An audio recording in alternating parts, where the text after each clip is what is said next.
reason why I started doing parenting content is because this advice, and it wasn't even advice. She just told me this and it rocked me. It changed the way I literally parent and model for my 3 kids.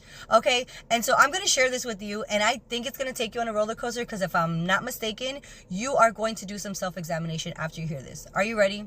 And trust me, I know the parenting journey is hard, but are you ready for this?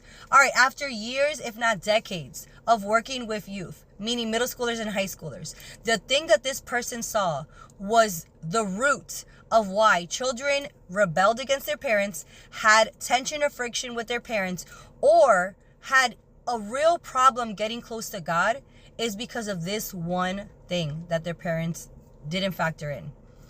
They witnessed hypocrisy in their household. Let it hit. They witnessed hypocrisy in their household. They witnessed parents that dropped them off at youth group or at church, or would go to this person I'm talking about and say like, oh, can you pray for my kid? They witnessed this person who would be all smiling everywhere else, but behind closed doors, their parents were not living like they were supposed to. They were not living in the same standards that they were being held to. They were holding their kids to.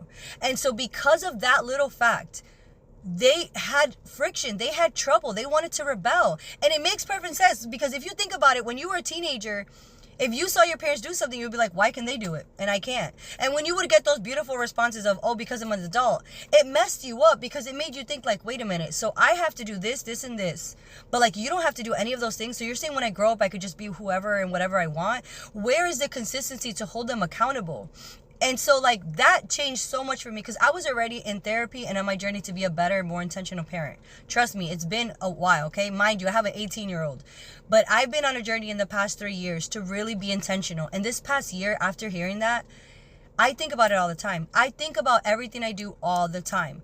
And I'm not playing with that, because I think like I cannot be a hypocrite. Like I can't be slow to apologize or to forgive my husband, but I'm expecting 2 siblings that just argued and had an actual dispute apologize immediately to each other. You know what I'm saying? I can't say that I'm not going to gossip or do something and then I do it and then expect them to not talk bad about people. Also, this is a big one for women. Okay? Don't talk bad about yourself and your body, but when they talk, you're like, you're beautiful. Don't say that. You're modeling that type of bad behavior. So the hypocrisy that they witness in their own house, especially when it comes attached to faith, is what's going to mess them up later, because it's going to be like, so do I even know a person who's trying to attempt righteousness and holiness? We all know that's very hard, right? But where is the modeling for that? Because they're not going to get it in a sermon for 1 hour at church. You are the model for them.